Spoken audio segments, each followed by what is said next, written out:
Hey everyone, dropping in today.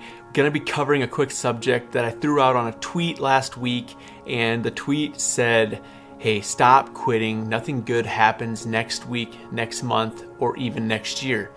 And threw that out there, and then I actually put it on my Instagram as well and got a ton of response. So I threw up a story asking, I wanted some feedback on why you quit so soon.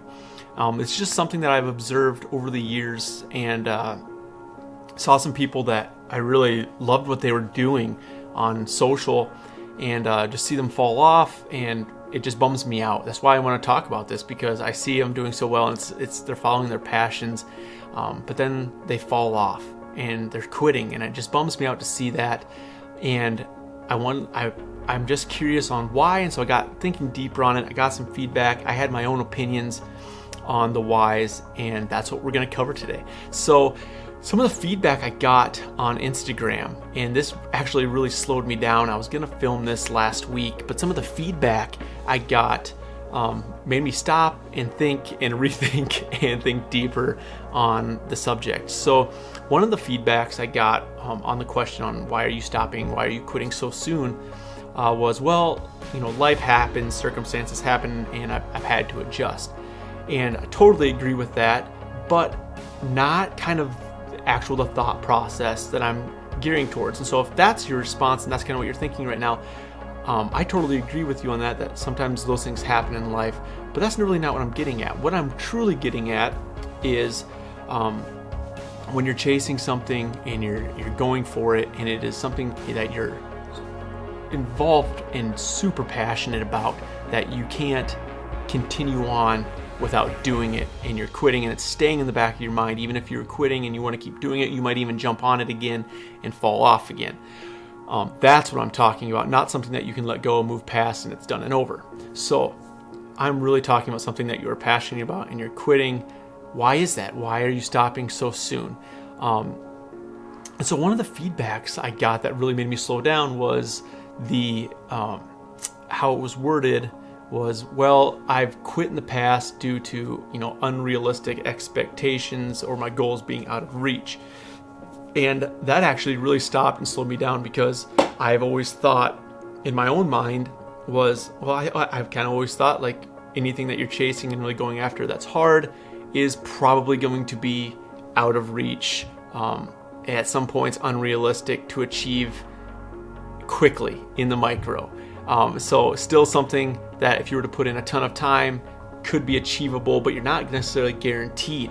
And that was always, in my mind, the definition of, having big dreams, big ambitions, and big goals. And so that really made me think about, how other people contextualize, what they're going after. And so definitely, what I'm feeling in the sense of what you're chasing, and setting big dreams, big goals, big ambitions, and that it's going to take a massive amount of time to achieve. It kind of goes along with that tweet on, none of this good stuff happens, next week, next month, next year. It's going to take a ton of time. And so going back and then really falling into the whole, why are you stopping so soon? And I think it falls right into that, is that so much of the time we want to see this very fast success. And you've heard that before. We've all thought about that the whole terminology of nothing good comes easy, nothing good comes fast.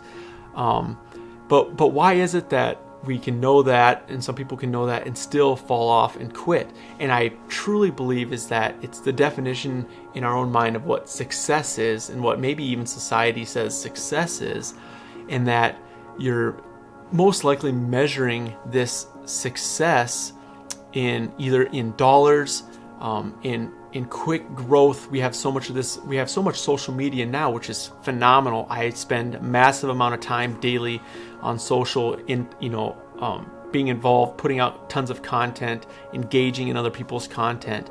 I think it's massively powerful, especially when you're trying to run a business or grow a following, grow your own personal brand.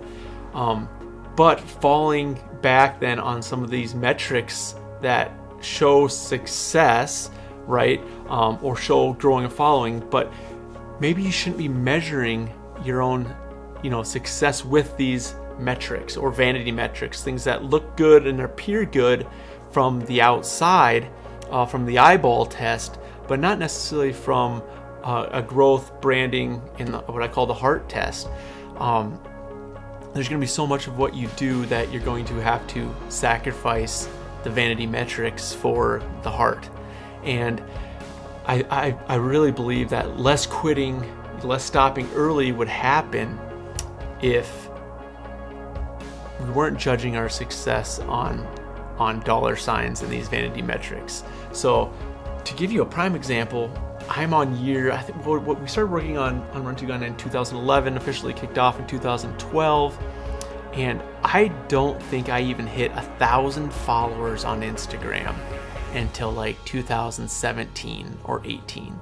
A long time. And so 6 years, I mean, most people that you're seeing, if they're not hitting a certain amount of followers, they're giving up. The belief of, nobody's liking my stuff, nobody's following me, whatever it is. But I had this picture of bringing in $1,000 a month or whatever that envisionment is, and it's just not happening. Well, the truth of the matter is that it's not going to happen fast, and that the great things take time, and that, are you passionate about it? Stop and ask yourself, is this something I'm passionate about?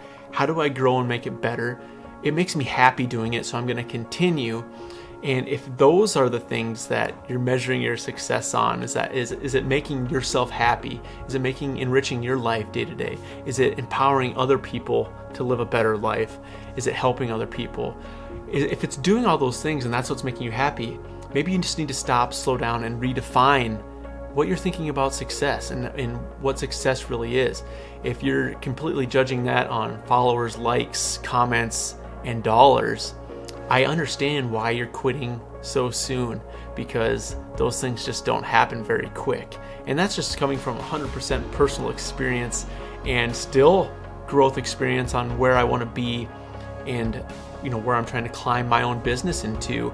I understand that it can totally be lonely some days when sales are low or next to nothing and you're wondering what the heck's going on, and then you have these highs and days where the sales are great. And so I totally understand the ups and downs, the peaks and valleys, the mountaintops, and the very low, the lows that you're getting from being an entrepreneur or trying to grow a personal brand, whatever it is. But what has helped me so much is just the fact of not measuring success in what I'm doing through those vanity metrics, through the dollars, through the likes and comments, through the shares. And really just valuing, my own content, valuing my own input and opinions, valuing my happiness, valuing those things and valuing what you can do for other people along the way by putting out your content, putting out value, and just helping one another. So some quick thoughts today that I wanted to share. And try to contextualize. I always struggle once in a while with some of these deeper thoughts in my mind to actually put them into words and get them out to you guys. But just something that I'd love for you guys to think deeper on what you consider success and redefining that success in your life. If you're feeling discouraged and wanting to quit in something that you're passionate about, that you should continue and really think about why you're doing it, why is it your passion, and why you want to continue following it. And I think that'll help you have the long-term success down the road that can't be stopped by these quick vanity metrics. Have a great rest of your day, you guys.